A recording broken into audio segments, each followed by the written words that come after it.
cornflakes. Hello everyone, welcome to the Jimquisition. I'm Stephanie Sterling, and there are 3 other people in the room, and so I'm being very self-conscious at the moment because I've assumed that they're all judging me and thinking that it's some cringy shit. You're doing great. And that's like just basic patronising. Really should know better than to let me come on here and make a twat of myself. Speaking of making a twat of yourself in public, we're going to be talking about the Game Awards. That was okay, wasn't it? Yeah. Please like me, please say I did good. You did great. Please see me as real. We perceive you. Alright, but just a bit, not too much. On Sunday, December 17th, that's this Sunday coming, we will be in Blackpool with Spectrum Wrestling, that wrestling show, What I Do with Phoenix. Come it'll be good. Tickets at buytickets.at/PCW. If you can get to Blackpool next weekend, yeah, come it'll be decent. It's that time of year again, the Monday after the airing of the Game Advertisements. A day in which I feel obligated to talk about the Game Advertisements because everyone was talking about the Game Advertisements, and a bunch of the people talking about the Game Advertisements wanted me to talk about the Game Advertisements because they were so much looking forward to hearing me talking about the Game Advertisements. I've complained in the past that video game discourse is cyclical and circular. For all the complaints that this show has had about repetition, the conversation around games repeats as if on a loop, with the same points, counterpoints, and the exact bloody same lack of consensus, compromise, or conclusion. All of this has happened before. But the question remains, does all of this have to happen again? The Game Advertisements, colloquially known as the Game Awards, embodies the cycle of video game discourse perfectly. The same time every year, the same award show with the same controversies, complaints, and pontifications. There's always a snub complaint. There's always a discussion about game classification, usually centered around what indie means. There's always a big doo-dah about what eventually got Game of the Year. There's always a man, there's always a lighthouse, and most spherical of all, there's always a mountain of takes concerning the sidelining of the actual awards in favour of celebrities, trailers, and commercial crap. Hydrobot is gonna school me on how to protect my skin from irritation. I've been part of all this pontification before, and often I've sworn that the year I've done it will be the last. It never is. I'm forever trapped in the circle of video game discourse, the little-known 10th circle of hell. I don't even watch the Game Awards anymore. It's about as prestigious a show to me as the WWE Hall of Fame, which is a complete fabrication of a ceremony. Humbled, honestly, truly, very, very humbled for being a small part of the WWE universe. I have better things to do, quite honestly. The Thing pinball table got released as part of the amusingly edgy Pinball M. It's one of my favourite horror movies, if not the favourite, combined with a medium I think I've subtly implied really quite obsessingly appeals to me. Sure, I could watch the Game Awards, or I could be really bad at the Thing pinball table all night. I could watch the Game Awards, or I could get high and watch a 4-hour analysis video about Twin Peaks while muttering about how I don't disagree, but claiming one objective truth of the show is incredibly reductive. I could watch the Game Awards, or I could do literally nothing. And we'll look into the future with an astonishing lineup of world premieres.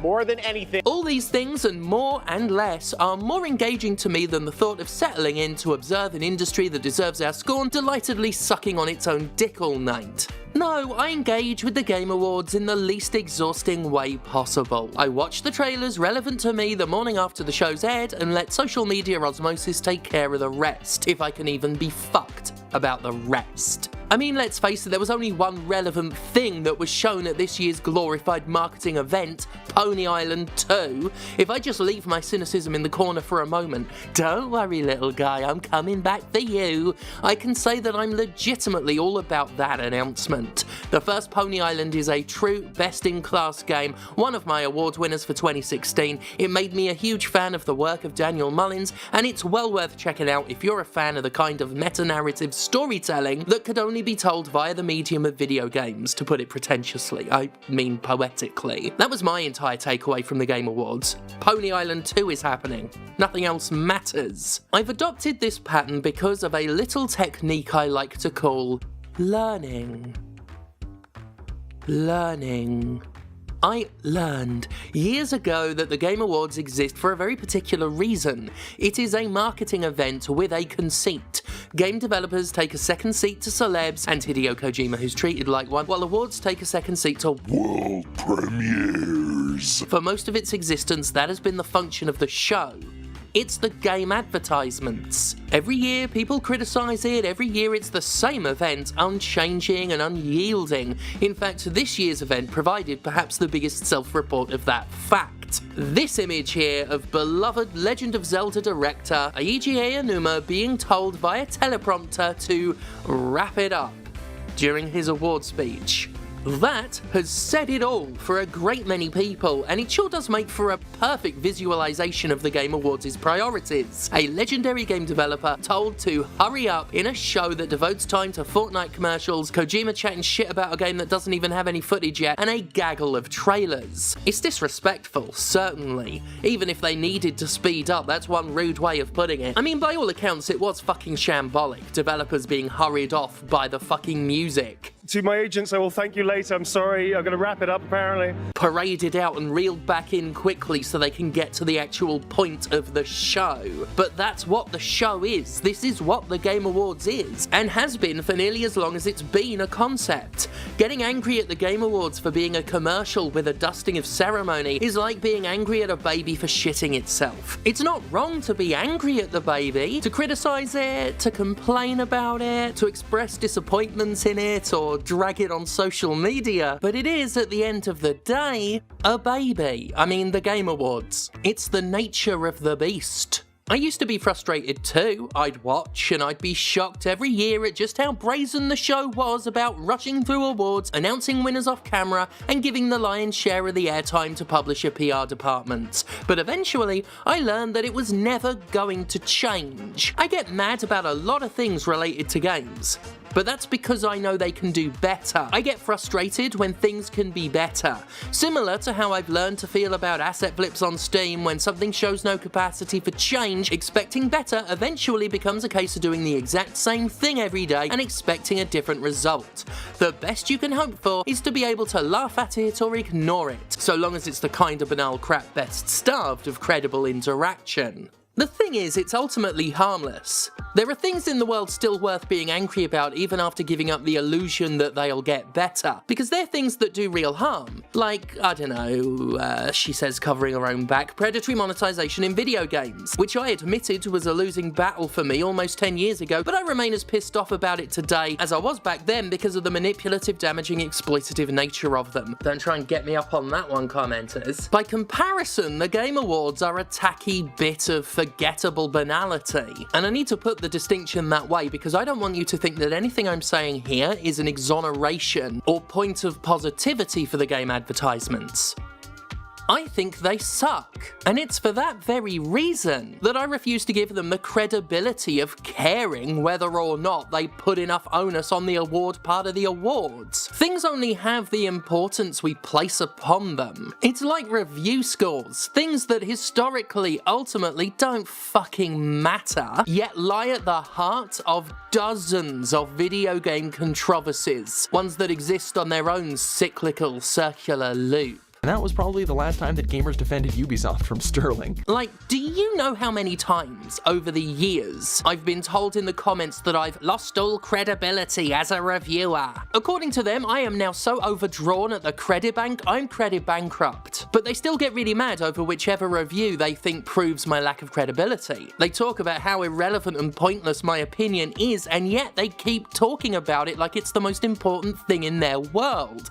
Things have the importance we give them. A thing becomes relevant the moment it has power over your attention. Some may call this junk. Me, I call them treasures. The Game Awards can be offensive for sure if you expect better. But the Game Awards couldn't even have the integrity to say something meaningful about the systemic abuses of Activision and Ubisoft. And even for the toothless response it did give, it had to be dragged kicking and screaming. As admirable as it may be to ask for a statement on the obscene number of layoffs that have ravaged workforces across the game industry, it wasn't gonna happen. Expecting a political commitment from the Game Awards is the same as expecting a political commitment from, well, the game industry. It serves them to be as centrist as possible, like the mainstream publishers they basically work for. It's the same corporate terror that makes game developers claim all their games aren't political. I realise it sounds like I'm advocating for apathy, but it's more to understand that the Game Awards are a product with a specific purpose for which they have been perfectly designed, and they remain credible via the invitation of your attention.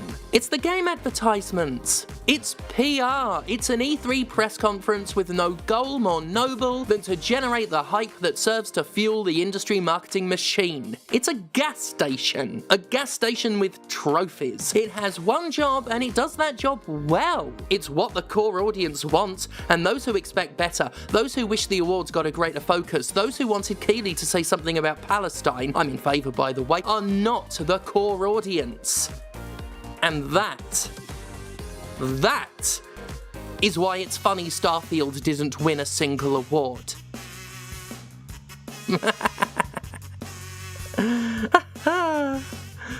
Oh, Starfield.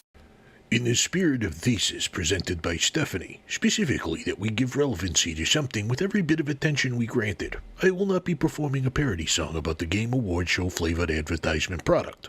Instead, please enjoy this entirely unrelated song about a more relevant topic, one which deserves to go acknowledged by all mature, civil, and above all, politically responsible adults.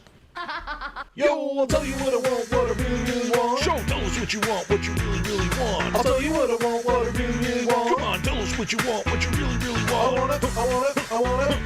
I wanna take a little piss of Mr. Kissinger.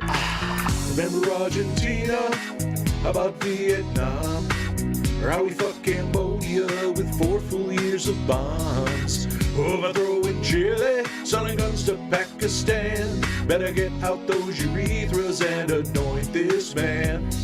I'll tell you what I want, what I really, really want. Show, tell us what you want, what you really, really want. I wanna take a little piss of Mr. Kissinger. If you wanna be on Henry, you're gonna have to get in line. May it take a generation for his grave dirt to dry. Take a little leak on Henry, it's easy not to miss. May his body go to hell on a river made of piss.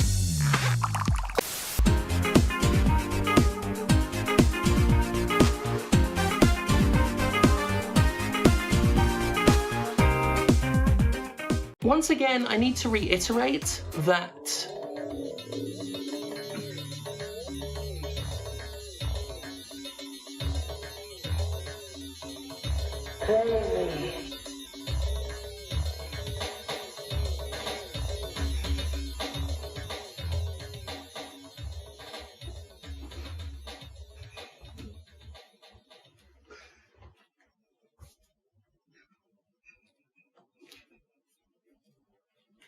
thank God for me.